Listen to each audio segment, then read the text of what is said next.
आ जाओ सारे। चलो भाई जल्दी चलो। अरे तुम लोगों की फूफी कहाँ रह गई? वो आ रही है, फूफी आ रही है, आ रही है। चलो। और देखो निशात, तो मुश्ताक तो आया ही नहीं हाँ अभी वो तक। ऑफिस में बिजी। हाँ चलो चलो, चलो। अरे बहुत भारी है। किचन आइए आइए।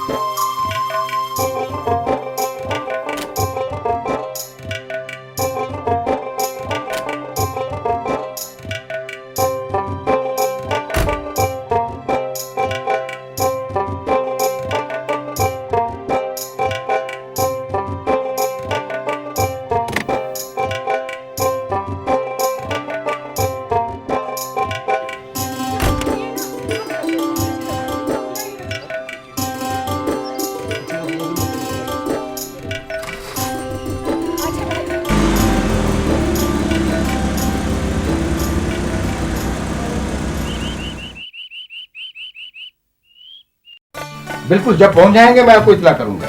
जी जी, सलाम अलैकुम। कहाँ पहुँच गए मेहमान? बस आ रहे हैं, आ रहे हैं। अल्हम्दुलिल्लाह तैयारियां हो चुकी? सब तैयार हो सब तैयार हो गया। बिल्कुल। मुझे ये बताओ, कहवे में सैफरान डाल दिया ना? वो भी डाल दिया, बादाम की गिरियाँ डाल दी, आप बेफिक्र रहिए। ये जो बच्चियां आई हैं, जी। इनको तैयार रखा है ना? वो भी तैयार रखा मेरी सब कुछ। नूर चश्म कहाँ है? वो अल्हम्दुलिल्लाह ठीक है ना? वो सब ठीक है, वो खुश तैयार है? अल्हम्दुलिल्लाह वो या खुश है। या अल्लाह का। आप बेफिक्र करो। रहिए। बस आप देखिए, आप देखिए, मुझे बताइए जब मेहमान आएंगे।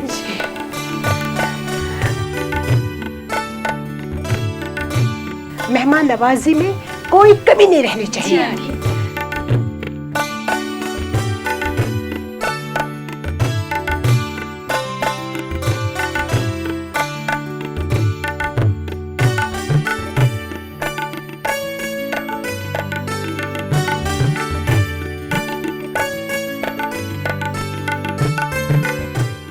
बैठो बैठो बैठो बैठो, सब ठीक है। आप जी, जी। मेहमान आ गए। मेहमान आ गए?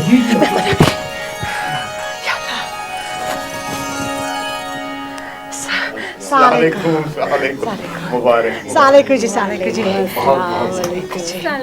वालेकुम सलाम बेटा, आइए आइए आइए। आइए आइए, चलिए आप बैठे, रखिए बैठिए आप, बैठिए बैठिए आप। भाभी सलाम अलैकुम।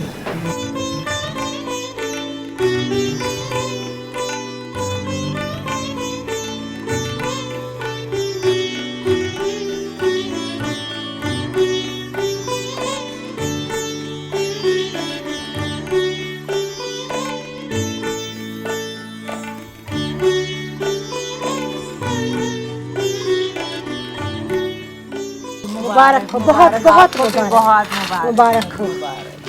आपको भी बहुत बहुत मुबारक, आपको भी। शुक्रिया।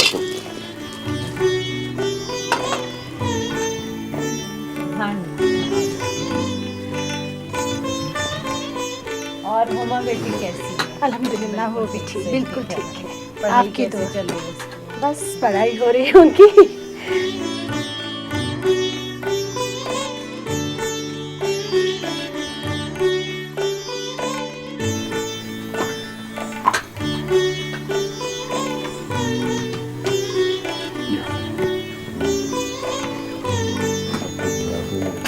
अरे इतनी ज्यादा कुछ भी नहीं, कुछ भी नहीं। ये क्या है? कुछ भी नहीं। बहुत ज्यादा। ये कुछ भी नहीं। दे दो बेटा। बेटी वाले की दुकान है। बेटी वाले की दुकान। अरे हाजी साहब शर्मिंदा कर रहे हैं। लीजिए, आप तो कुछ लीजिए ना। हाँ जी ये बेटा यार, आप लीजिए बेटा, कुछ तो बस लीजिए। मुझे नहीं चाहिए, बस मैंने। बिस्मिल्लाह कीजिए।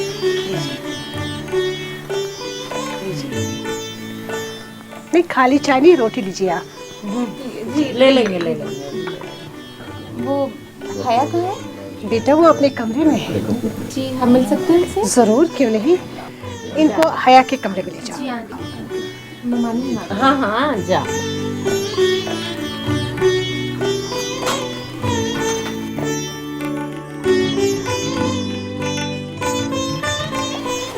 हया, देखो तो कौन आया है। क्या हम अंदर आ सकते हैं? हाँ आइए ना। चलो। अस्सलाम वालेकुम। वालेकुम सलाम। जी, मैं आपके होने वाले शौहर शबीर साहब की कज़न हूँ और मेरा नाम हुमा है। आपसे मिलकर बेहद खुशी हुई। मुझे भी बहुत खुशी हुई। अच्छा ये बताइए, आप इस रिश्ते से खुश तो है ना?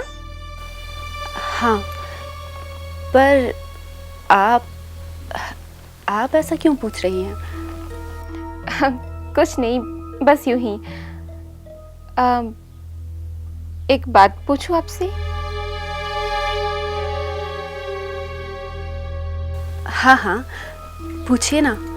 कहीं आपके वालिदैन ने ये रिश्ता करने के लिए आपको मजबूर तो नहीं किया?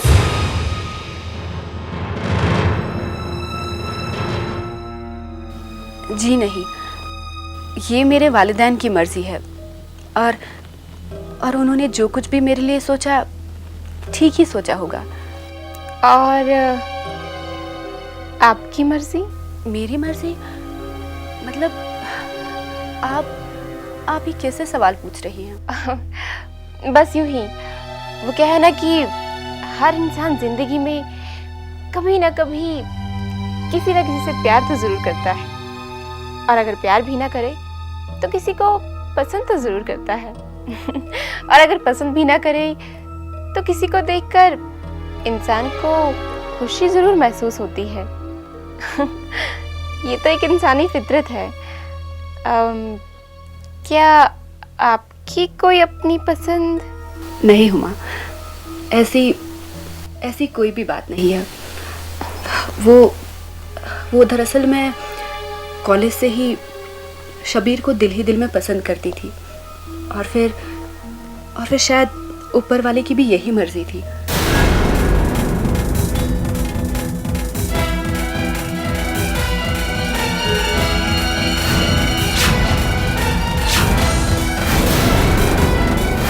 हुमा, क्या हुआ? आप चुप क्यों हो गई? नहीं, कुछ नहीं। वो क्या आपने कभी ये बात अपने वालिदैन से नहीं कही? नहीं, कभी नहीं। मेरी परवरिश ऐसे घर में हुई है जहाँ औलाद वालिदैन की खुशी के लिए जीते हैं और उनकी पसंद को ही अपनी पसंद बना लेते हैं। पर खुदा का शुक्र है कि मेरे वालिदैन ने भी शबीर को ही पसंद किया। बेचारी, कितनी उम्मीदें हैं इसकी। अब तो मुझे खानदान से ज़्यादा इसकी फिक्र हो रही है। जब इसे सच्चाई पता चलेगी तो न जाने इस पे क्या गुजरेगी। खुदा रहम करे।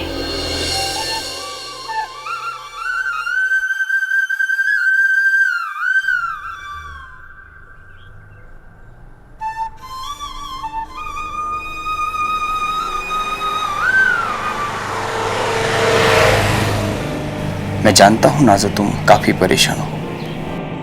सही कहा आपने, परेशान भी और थोड़ी डरी हुई। आपके सिवा मेरा इस दुनिया में कोई नहीं। अगर आपने हमें बेसहारा कर दिया। ऐसी बातें क्यों सोच रही हो? क्या तुम्हें मुझ पे यकीन नहीं है? मगर अपनी तकदीर पर नहीं। पैदा हुई तो अम्मी का साया सर से उठ गया। होश संभाला तो जिंदगी का दामन थामने से पहले अब्बू गुजर गए। वो तो अच्छा हुआ कि आपने सहारा दे दिया, वरना इतनी बड़ी दुनिया में हम कहाँ जाते। हमारी दर्द भरी आंखों से आंसू पोंछने वाला कोई भी तो नहीं था। मैं हूं ना नाज़ो, तुम्हारे आंसुओं से मैं अपनी किस्मत लिखवा लूंगा और अपनी खुशियां तुम्हें दूंगा। बस सिर्फ तुम मुझ पर भरोसा रखो। फिलहाल हमारी जिंदगी में एक ऐसा लम्हा आने वाला है कि फैसला करना मुश्किल होगा। तुम सिर्फ हिम्मत और सब्र से काम लेना, क्योंकि तुम्हारा साथ ही मुझे मंजिल तक पहुंचा सकता है। इसलिए कोई भी बात हो तो तुम अपने दिल में कोई गलतफहमी पैदा मत करना। अगर गलतफहमी पैदा हो भी जाती है तो मुझसे कह देना, मैं उस गलतफहमी को दूर करूंगा। इस वक्त घर पे सारे लोग होंगे, शायद उन्हें मेरा इंतजार होगा।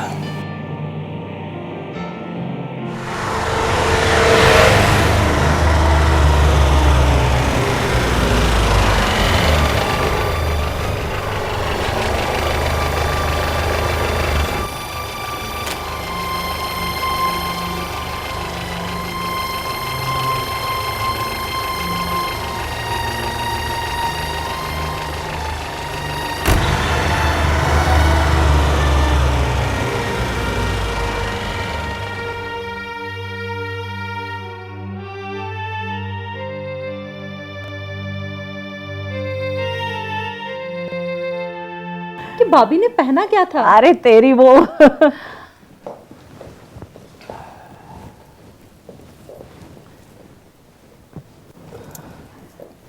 अरे भाई शबीर कहाँ है? जब से मैं आया हूँ उसे देखा ही नहीं। कहाँ है वो? पता नहीं कहाँ चला गया। मैंने कहा था जब तक हम नहीं आएंगे घर पे ही बैठना। अरे भाई, अब कहाँ चला गया इस सवाल का जवाब बाद में पता चलेगा। पहले ये तो सोचो कि गया कहाँ। अरे फूफी जान, इस वक्त तो चुप रहिए। इसीलिए तो कहते हैं ना, नेकी कर और दरिया में डाल।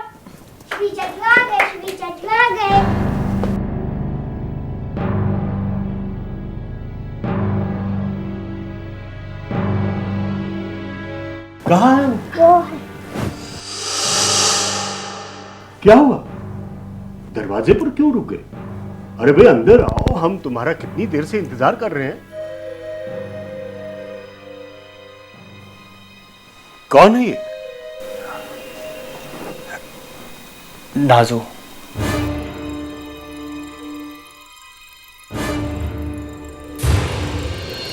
मेरी बीवी।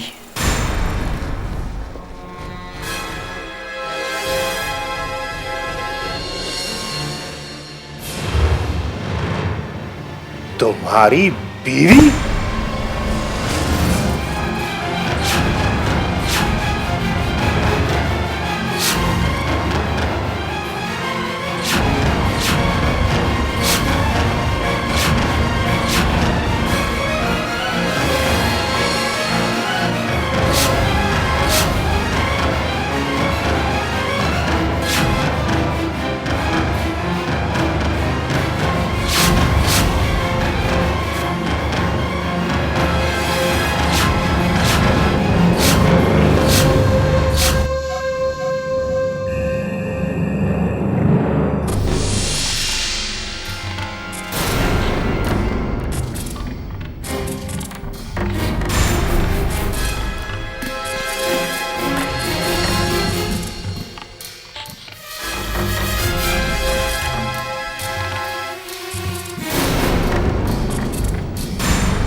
हेलो। हाँ जी गफूर मियाँ, अस्सलाम वालेकुम। जी मैं वहीदुल ज़मा बोल रहा हूँ। जी मियाँ, वो आपकी चक्की नहीं आई? नहीं भिजवा दीजिएगा, ज़रूरत है। जी अच्छा ऐसा है गफूर मियाँ, मैं ठहर के दोबारा आपसे बात कर लूँगा। अस्सलाम वालेकुम।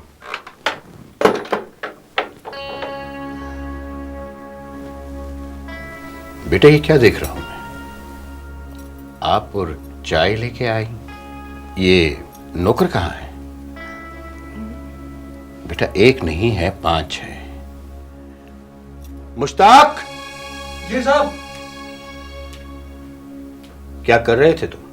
जी साहब मुझे किचन में काम था साहब। तुम्हें किचन में काम था, बाकी नौकर मर गए थे। एक नहीं 5 नौकर रखे हैं मैंने। और बिटिया चाय बना के ला रही है।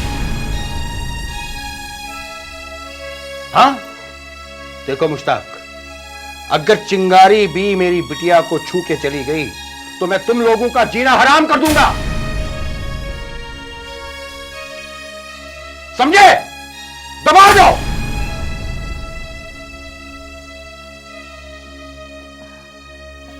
अबू, नहीं बेटा नहीं, ऐसी बात नहीं है। बेटी तुम तो जानती हो हमने तुम्हें कितने नाज और प्यार से पाला है। तुम नौकरों की तरह काम करोगी ये हमें बिल्कुल भी पसंद नहीं। हमें माफ कर दीजिए अबू, हम बेहद शर्मिंदा हैं। हम भी आपको किसी भी बात से तकलीफ नहीं पहुंचाना चाहते। वो हमारा मन चाहा कि आज आपको अपने हाथों से बनाई हुई चाय पिला दें। अच्छा बेटा ले आओ, आपका दिल रखेंगे। चाय अच्छी बनी है। अच्छा बेटा एक बात बता दो, हालांकि ये बात बाप बेटी से नहीं पूछता है और ना ही पूछना चाहिए, लेकिन मैं नहीं चाहता कि मैं अपनी मर्जी पर तुम्हारी खुशियों को कुर्बान कर दूं। बेटा मैंने शब्बीर से तुम्हारा रिश्ता तय करके गलत तो नहीं किया?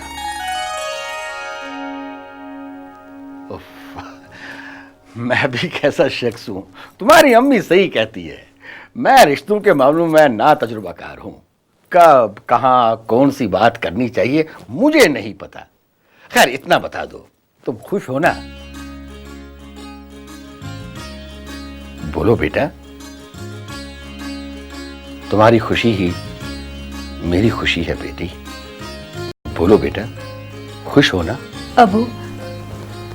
अबू आप कभी भी मेरे बारे में कुछ गलत सोच सकते हैं क्या? तो फिर मुझसे पूछने की क्या जरूरत है? अल्लाह का शुक्र है। वैसे ये मुझे तुमसे पहले पूछना चाहिए था। खैर बिटिया, तुम खुश हो तो मैं खुश हूं। अल्लाह का शुक्र है, अल्हम्दुलिल्लाह।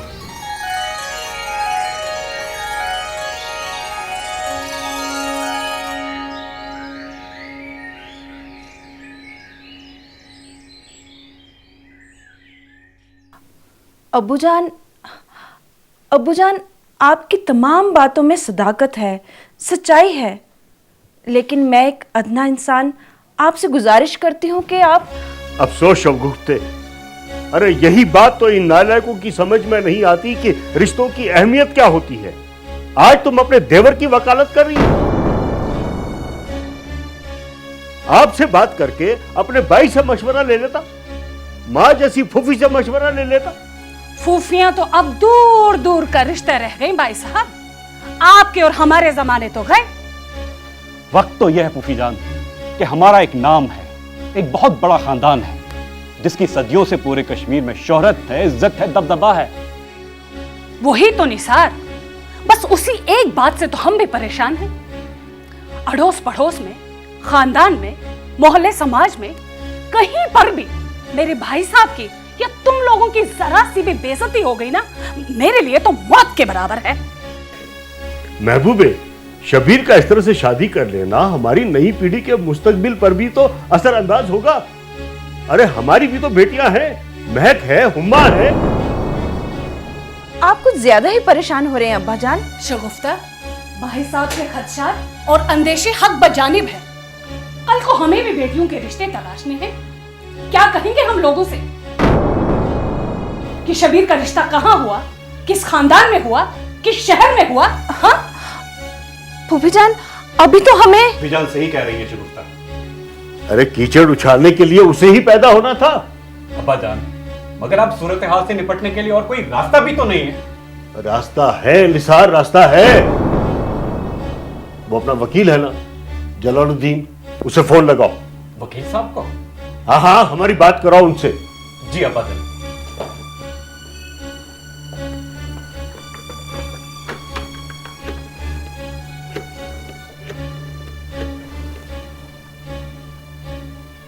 अब्बा जान, रिंग जा रही। हेलो, अस्सलाम वालेकुम जलालुद्दीन साहब। हाजी असदुल्ला मलिक बोल रहा हूं। वालेकुम। हाँ सब खैरियत ही है, बस एक उलझन में हूं जिसमें आपकी जरूरत पड़ी। दरअसल मैं एक जरूरी वसीयतनामा बनवाना चाहता हूं जिसमें मैं अपने सबसे छोटे बेटे शबीर अहमद मलिक को अपनी मनकुला व गैर मनकुला जायदाद से अपनी जिंदगी में ही बेदखल करना चाहता हूं। अखबारों में आकनामा भी छपाना चाहता हूं जिसमें हर खास व आम को मुतला किया जाए कि मेरे बेटे मुस्मई शबीर अहमद मलिक के साथ मेरा और मेरे खानदान का कोई ताल्लुक नहीं है।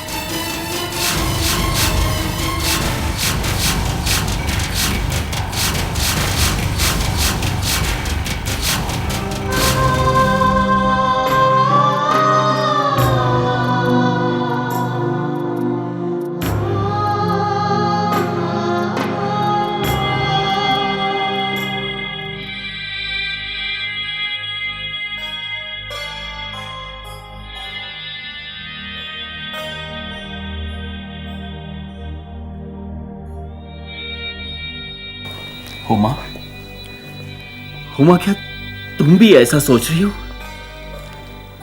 कि मैंने कोई बहुत बड़ा गुनाह या बहुत बड़ा जुर्म किया है? सच कहूं?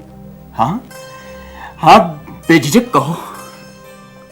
सच ये है मेरे भाई कि मेरी कुछ भी समझ में नहीं आ रहा, लेकिन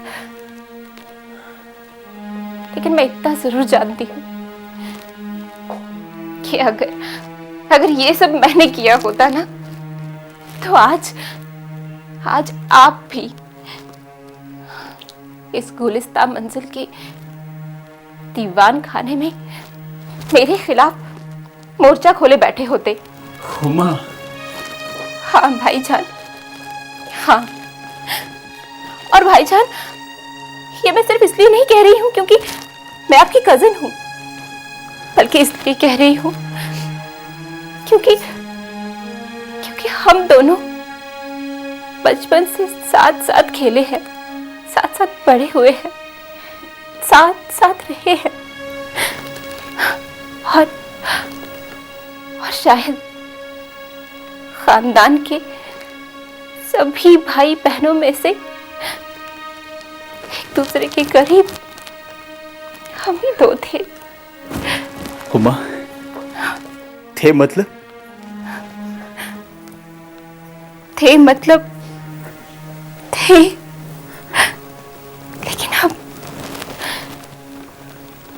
अब हम दोनों के बीच बहुत दूरियां आ चुकी हैं। हुमा, जान से प्यारा मेरा भाई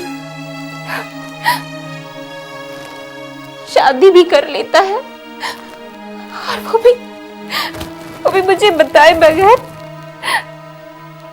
वाह मेरे भाई, वाह।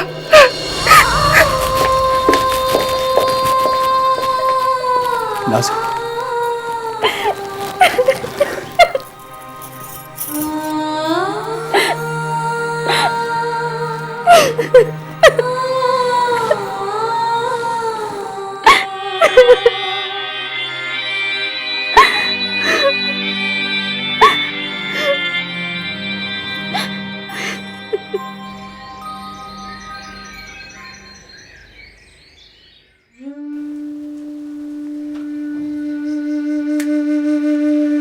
हया, बात तो करो लीला, बात तो करो मुझसे।